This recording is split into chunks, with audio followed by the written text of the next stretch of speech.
शुभ सकाल बंधुरा एक सुंदर सकाल और तुम्हादेरके साथे निये आमार आजकेर ब्लगटा आमी शुरू करछि। तोमरा ब्लगटा देखते थाको और आमार पाशे थेको। एखन बाजे सकाल 6:30। प्रतिदिनेर मतो आमी घुम थेके उठे गेछि। घुम थेके उठे रान्ना बसिए दिए आमी जानालार धारे एसे दाड़िएछि, कारण एकटू परेई रिजू जाबे स्कूले, ताई रान्ना बसाते हयेछे ताड़ाताड़ी। सकालबेला तो अत किछु करी ना, प्रतिदिनই तोमादेरके बोली बा तोमरा जारा आमार भिडियो प्रतिदिन देखो तारा तो जानोई जे सकाले शुधु डाल भात हय और ओर स्कूलेर टिफिनटा बानानो हय, ताछाड़ा आर किछु अन्य किछु करे देওয়ার समय पाई ना। रिजू सकाल सकाल स्नान करे निয়েছে, खाওয়া दाওয়া करे এখন যাচ্ছে স্কুলে আর আমি এখানে দাঁড়িয়ে প্রতিদিনের মতো ভিডিও করছি। এবার চলে এলাম বারান্দায়। ওই দেখো রিজুকে ওর বাবা নিয়ে যাচ্ছে গাড়িতে তুলে দেওয়ার জন্য। গাড়ি এখনো আসেনি, আজকে একটু দেরি হচ্ছে গাড়ির আসতে। রিজুকে বললাম যে তুমি যখন রেডি হয়েই গেছো তাহলে রাস্তায় গিয়ে দাঁড়িয়ে থাকো, তাহলে গাড়ির আঙ্কেলের বেশিক্ষণ দাঁড়াতে হবে না তোমার জন্য।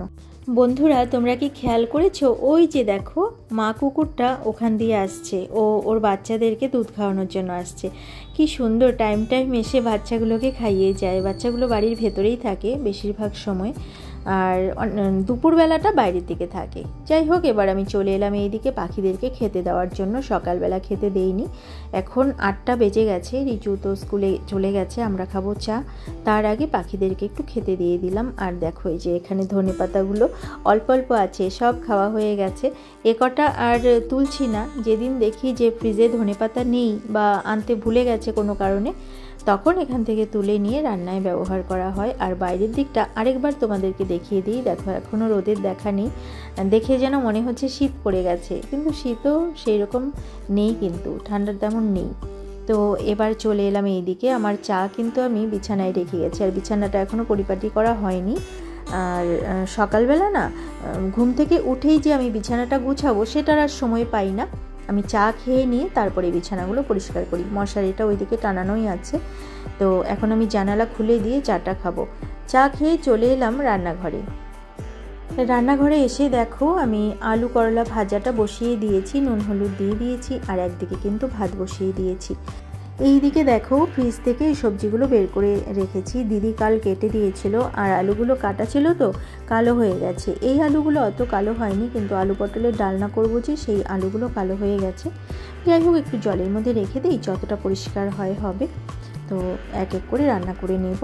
আর দেখো আমার কাণ্ড, হাতা দিয়ে নাড়ছি এই করলা আলু ভাজাটা, কারণ দুটো খুন্তি দিদি ওপরে নিয়ে গেছে মাজার জন্য, সেগুলো নিয়ে আসবে, তারপরে খুন্তি ব্যবহার করব।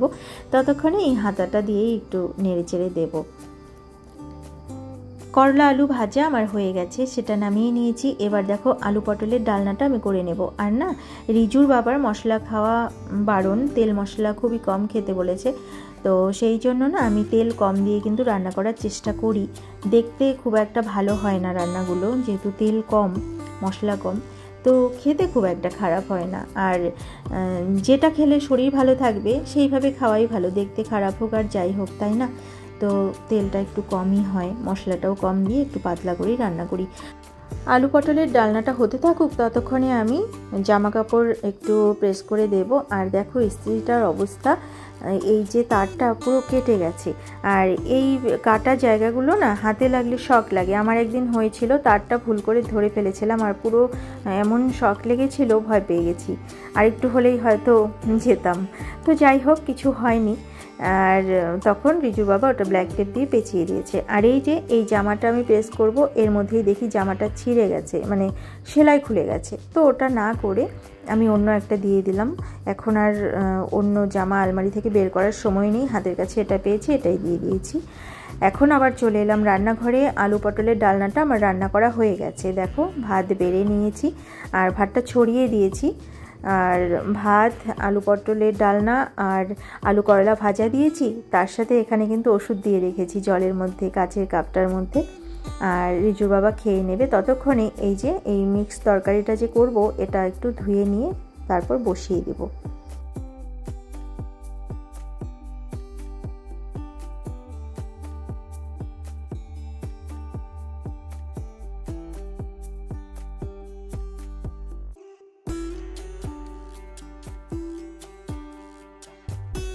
তরকারিটা আমি বসিয়ে দিয়েছি আর দেখো নুন দিয়ে দিয়েছি। এবার ঢেকে দিয়ে আমি চলে যাব বেডরুমে।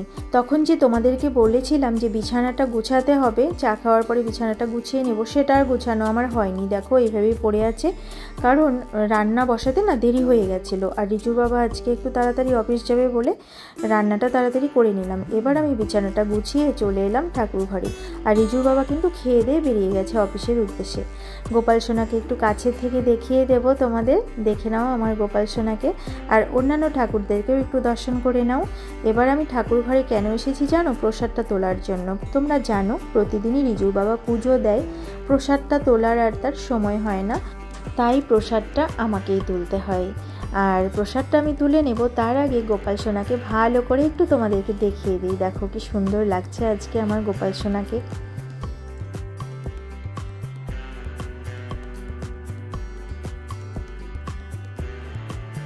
ঠাকুরঘর থেকে আমি আবার চলে এসেছি রান্নাঘরে। আর দেখো যে তরকারিটা আমি বসিয়েছিলাম সেটা কিন্তু আমার রান্না করা কমপ্লিট হয়ে গেছে। এবার আমি এটাতে ধনেপাতা দিয়ে নামিয়ে নেব। আর তরকারি নামিয়ে নিয়ে রান্নাঘর পরিষ্কার করে আমি স্নানে চলে গেছিলাম। এখন আমি যাব ঠাকুর ঘরে আবার গোপাল সোনাকে দুপুরের সেবা দেওয়ার জন্য। আর আমার ঘরের অন্যান্য যে কাজকর্ম সেগুলো কিন্তু এখনও করা হয়নি, সেগুলো এখন আমি এক এক করে নেব। শুধু বিছানার চাদরটা আমি তুলে নিয়েছিলাম, চেঞ্জ করে নিয়েছিলাম, বালিশের কভারগুলো আর চেঞ্জ করা আমার হয়নি, এগুলো আমি পরে করে নেব।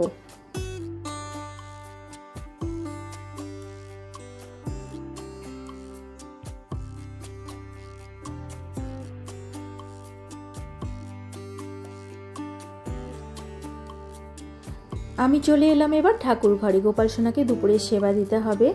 আর সকালবেলা ফল দিয়েছিল, এবার আমি শুকনো ফল দেব গোপাল সোনাকে। দুপুরের সেবা 12টার আগেই দেওয়ার চেষ্টা করি, যেহেতু সকাল 9টায় সেবা দেওয়া হয় গোপাল সোনাকে, তাই চেষ্টা করি 12টার আগে দেওয়ার। আর তাই জন্যই আমি ঘরের অন্যান্য কাজ হোক বা না হোক, আমি কিন্তু আগে স্নান করে গোপাল সোনাকে সেবা দিয়ে নেই, তারপর ঘরের কাজগুলো আমি করতে থাকি এক এক করে।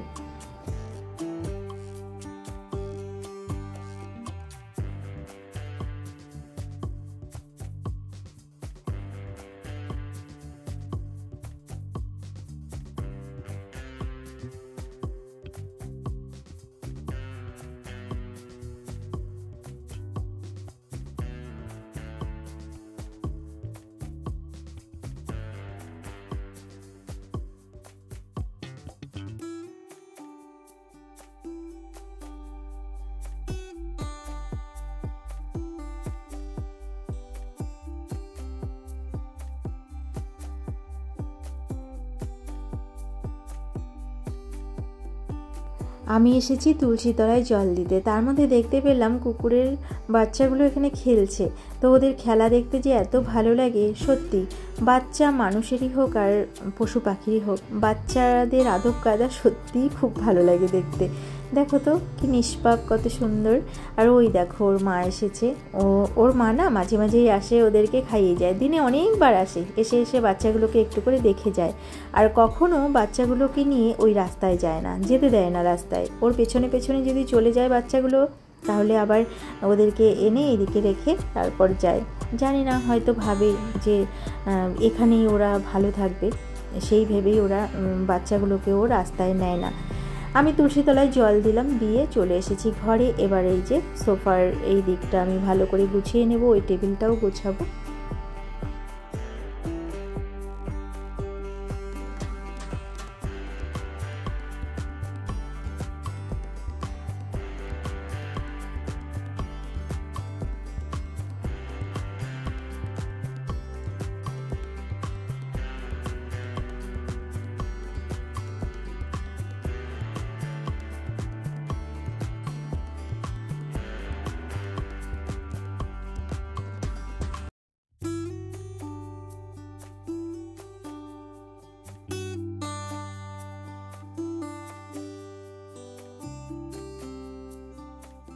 ঘরটা মোটামুটি আমার গোছানো হয়ে গেছে। আবার চলে এসেছি বারান্দায়। এবার কিন্তু রিজু স্কুল থেকে চলে এসেছে, আর আমার যে দিদি, সেই দিদিও চলে এসেছে। তো দিদি আমাকে ডেকে আনলো যে দেখো বাচ্চাগুলো কি সুন্দর খেলছে।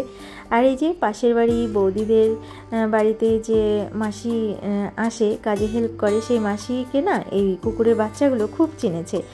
গায়ের মধ্যে উঠে যাচ্ছিল, সেটাই দাঁড়িয়ে দাঁড়িয়ে দেখছিলাম আর খুব মজা লাগছিল সেগুলো দেখতে। এবার চলে এলাম রান্নাঘরে, দিদিকে চা করে দিতে হবে।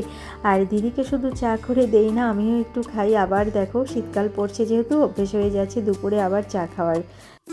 দিদিকে আগেই চা দেওয়া হয়ে গেছে, তার চা খাওয়াও হয়ে গেছে। আমার চাটা ঢাকা ছিল, রিচু যেহেতু স্কুল থেকে এসেছে ওকে খেতে দিলাম। ওকে খেতে দিয়ে তারপরে আমি এখন চাটা নিয়ে বসবো গিয়ে বেডরুমে। তার আগে বাইরের দিকটা আরেকবার তোমাদেরকে দেখিয়ে দেই।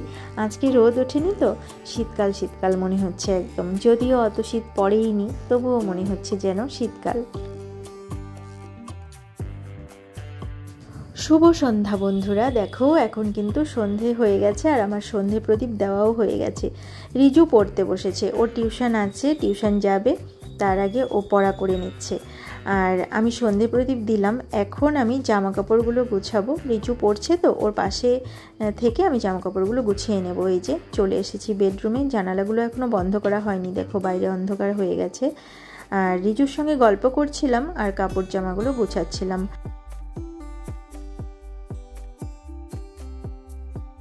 রিজু পড়াশুনো করছিল, আবার মাঝে মাঝে আমার প্রশ্নের উত্তর দিচ্ছিল, আবার গল্প করবে বলে পড়া বাদ দিয়ে দেখো আমার সামনে এসে বসলো। ওইভাবে পড়া আবার গল্প করা ওর ওটা ভালো লাগছে না। ওর যত মনের কথা এখন আমাকে সব বলবে, বলে নিয়ে তারপরে ভালো করে পড়াশোনা শুরু করবে। তো আমি ওর গল্পগুলো মজা করে শুনছিলাম, কারণ সারাদিন স্কুলে কি করলো না করলো সেই গল্পগুলো ও আমার সাথে করে, আর সেই গল্পগুলো শুনতে আমার ভীষণ ভালো লাগে। রিজুর সাথে গল্প করতে করতে আমার জামা কাপড়গুলো সব ভাঁজ করা হয়ে গেছে। এবার আমি এই জামা কাপড়গুলো আলমারিতে তুলে রাখবো, যার যার আলমারিতে তার তার জামা কাপড় সব রেখে দেবো।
জামা কাপড়গুলো আমার আলমারিতে রাখা হয়ে গেছে। এবার আমি জানালাগুলো সব বন্ধ করব, বন্ধ করে তারপরে রিজুকে কিছু খাবার বানিয়ে দিতে হবে, ও আবার যাবে পড়তে। তো তাড়াতাড়ি আমি এগুলো কাজ করে নিয়ে তারপরে ওর খাবারটা বানিয়ে দেবো।